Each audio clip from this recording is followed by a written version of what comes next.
कि रूस ने यूक्रेन में मौजूद नेटो के 20% हथियारों को पूरी तरह से तबाह और बर्बाद कर दिया है। भयंकर युद्ध के बीच में ये यूक्रेन के लिए बहुत बड़ा नुकसान माना जा रहा है। हैरानी की बात तो ये है कि यूक्रेन को नेटो ने 20 लाख करोड़ के हथियार अब तक दिए हैं। बावजूद इसके यूक्रेन की सेना पूर्वी और दक्षिणी यूक्रेन में रूस से बुरी तरह हार रही है। हालात ये हो चले हैं कि कई फ्रंटलाइन पर अब यूक्रेनी सैनिक सरेंडर तक करने को मजबूर होते जा रहे हैं।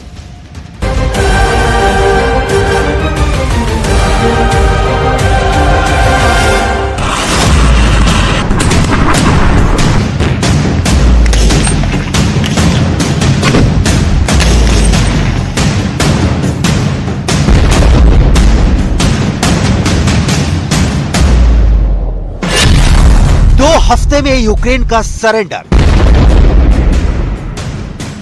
यकीन करना मुश्किल है, लेकिन रूस का यह दावा बिल्कुल सही साबित हो रहा है कि नाटो के हथियार अब यूक्रेन के लिए ही काल बन चुके हैं। ज़ेलेंस्की को जब नाटो ने हथियार दिए थे, तब से यही दावा किया गया था कि 20 लाख करोड़ के हथियार यूक्रेन सेना को ऐसी जबरदस्त ताकत दे चुके हैं जो पुतिन की सेना महज 15 दिन में घुटने टेकने पर मजबूर कर देंगे। लेकिन देखिए, पिछले 4 महीने से रूस चुन चुन कर नाटो के हथियारों को यूक्रेन की जमीन पर तबाह कर रहा है। अब तो दुनिया के कई डिफेंस एक्सपर्ट ने यहां तक दावा कर दिया है कि पिछले 2 हफ्ते में रूस ने यूक्रेन के 20% हथियारों को तबाह करके रख दिया है। हम आपको आगे बताएंगे कि कैसे रूस ने यूक्रेन को मिले हथियारों को तबाह किया है और क्यों नाटो अब यूक्रेन को और ज्यादा घातक हथियार देने से मना कर रहा है। 20% हारा नाटो। दक्षिणी और पूर्वी यूक्रेन में तो यूक्रेनी सेना को पिछले 2 हफ्तों में जबरदस्त नुकसान हुआ है। हालात ये हो गए हैं कि करीब 1000 किलोमीटर की फ्रंट लाइन पर रूस ने 12 गुना हमले तेज कर दिए हैं। यूक्रेन की सेना रूस की सेना से आमने सामने की जंग के बजाय तोप, टैंक और रॉकेट से हमले ज्यादा कर रही है। डिफेंस एक्सपर्ट के मुताबिक यूक्रेनी सेना ऐसा इसलिए कर रही है क्योंकि आमने सामने की जंग में पिछले 10 दिनों में यूक्रेन के 7000 सैनिक मारे जा चुके हैं। इसलिए यूक्रेनी सेना सबसे ज्यादा तोपखाने का इस्तेमाल कर रही है, जबकि नाटो यूक्रेन पर दबाव बना रहा है कि रूसी सेना पर घुसकर हमला करो ताकि रूसी सेना से यूक्रेन के इलाके छीने जा सके। लेकिन जैसे ही यूक्रेनी सैनिक रूसी सेना से सीधा मुकाबला कर रहे हैं, या तो बहुत बड़ी संख्या में मारे जा रहे हैं या फिर यूक्रेनी सैनिक सरेंडर कर रहे हैं। रूसी सेना का दावा है कि पिछले 5 दिन में सैकड़ों यूक्रेनी सैनिक सरेंडर कर चुके हैं। पूर्वी और दक्षिणी यूक्रेन में चल रही भीषण जंग ने यूक्रेन की कमर तोड़कर रख दी है। 2 हफ्ते में यूक्रेन का सरेंडर। पुतिन ने पिछले 3 हफ्तों से यूक्रेन के दक्षिणी और पूर्वी इलाकों पर सबसे ज्यादा खौफनाक हमले किए हैं। हैरानी की बात तो यह है कि रूस की सेना नाटो के हथियारों के पीछे हाथ धोकर पड़ी है।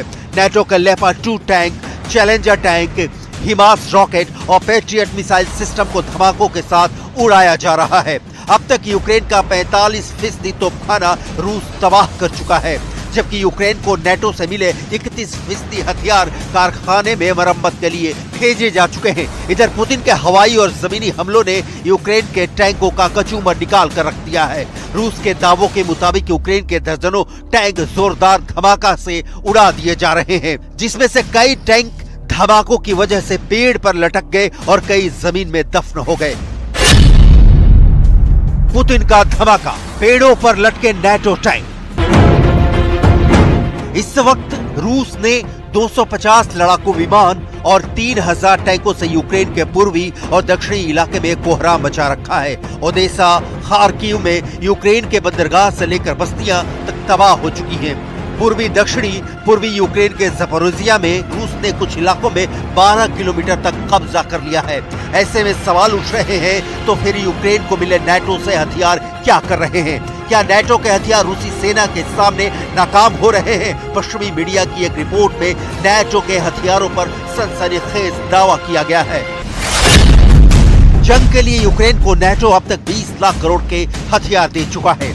नाटो से करीब 500 टैंक यूक्रेन को मिल चुके हैं, जबकि 2000 से ज्यादा बख्तरबंद वाहन यूक्रेन को नाटो से मिले हैं।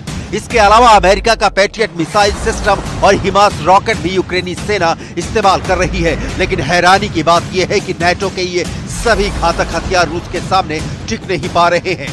रिपोर्ट में दावा किया गया है कि अब तक नाटो के 20% हथियार रूस तबाह कर चुका है। नाटो के 20% तबाह हुए हथियारों में अमेरिका का पैट्रियट मिसाइल सिस्टम, हिमास रॉकेट और जर्मनी का लेपर्ड 2 टैंक भी शामिल है। इसके अलावा अमेरिका का ब्रैडली बख्तरबंद भी रूस ने तबाह कर डाला है। Говорив сьогодні з генеральним секретарем НАТО Єнсом Столтенбергом. Тематика очевидна – це виконання домовленостей, яких ми досягли на саміті Альянсу у Вільнюсі.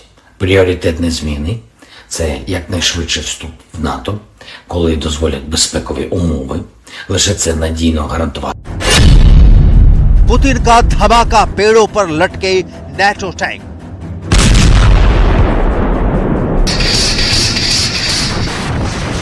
पूर्व से दक्षिण तक पिछले 24 से 36 घंटे के अंदर रूसी सेनाएं यूक्रेनी सेना पर भारी पड़ती दिख रही हैं। हारते और पिटते यूक्रेन की हालत देखकर America, France, Britain, Germany, Poland जैसे नाटो देश भी यूक्रेनी सेना के काउंटर अटैक को लेकर बेहद नाराज होने लगे हैं। उन्हें ऐसा लग रहा है कि यूक्रेन अपने युद्ध में नाटो को जानबूझकर इतना ज्यादा फंसा रहा है ताकि नाटो को रूस के खिलाफ सीधा युद्ध करने के लिए मजबूर होना पड़े।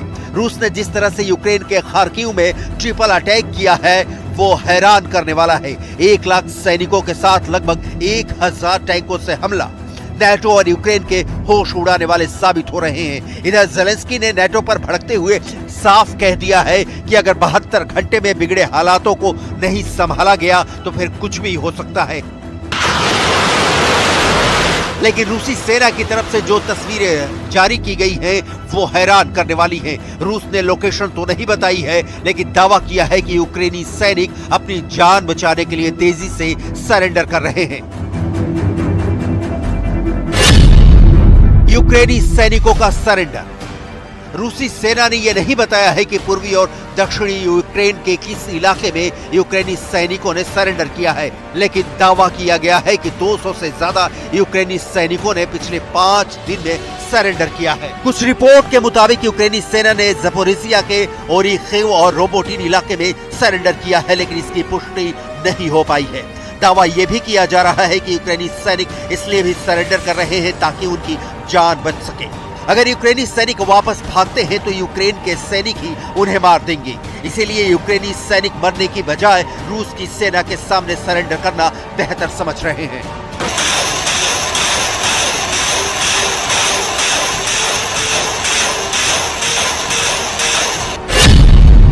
दो हफ्ते में यूक्रेन का सरेंडर। В Запорожском направлении после провала наступления вооруженные силы Украины севернее населенного пункта Работино Запорожской области вооруженными силами Российской Федерации нанесены сосредоточенные удары высокоточным оружием большой дальности. रूस का यहां तक दावा है कि महज 4 दिन की प्रचंड जंग में ज़पोरिजिया की लिमन फ्रंट लाइन पर रूसी सेना ने 12 किलोमीटर इलाके पर कब्जा कर लिया है। ज़पोरिजिया के ओरिखेव और रोबोटिन यूक्रेन पर पिछले 24 घंटे में पुतिन ने 2 तरह के हमले बेहद तेज कर दिए हैं। हम आपको बता दें, रूस की सेना ओदेसा और खार्किव में अलग अलग टारगेट पर हमला कर रही है। पहले खार्किव के बारे में समझ लीजिए। पुतिन की सेना 350 वर्ग किलोमीटर में फैले खार्किव इलाके पर 1 लाख सैनिक, 555 तोप, 370 MLRS और 900 टैंक से स्टॉर्म जेड हमले शुरू कर दिए हैं। आप इसी से अंदाजा लगा सकते हैं कि महज 48 घंटे के अंदर रूस ने खार्किव में 10% इलाके पर कंट्रोल करने का दावा किया है। 20% हारा नाटो। वहीं अगर यूक्रेन के ओदेसा की बात करें तो यहां पर पुतिन यूक्रेन को दाने दाने के लिए मोहताज कर रहे हैं। क्राइमिया पुल पर हुए हमले के बाद से रूस की सेना मिसाइल, रॉकेट और तोपखाने से यूक्रेन के अनाज भंडारों को चुन-चुन कर निशाना बना रही है। रूस के दावों के मुताबिक उनकी सेना ने ओदेसा के गोदाम में भरा हुआ 70,000 टन अनाज तबाह कर डाला है, जबकि ज़ेलेंस्की का दावा है कि रूस ने 10 लाख टन अनाज भीषण हमलों में बर्बाद कर दिया है। यहाँ तक कि रूस ने यूक्रेन का 60,000 टन अनाज अपने कब्जे में ले लिया है। Сьогодні я з главою уряду Ірландії. Він був в Україні з візитом. Ірландія – один з найбільших енергійних наших партнерів в Європі. І хоч країна нейтральна, ірландці не залишаються нейтральними до моральних викликів. В умовах такої агресії вони чітко на світлому боці історії і допомагають нам як політично, так і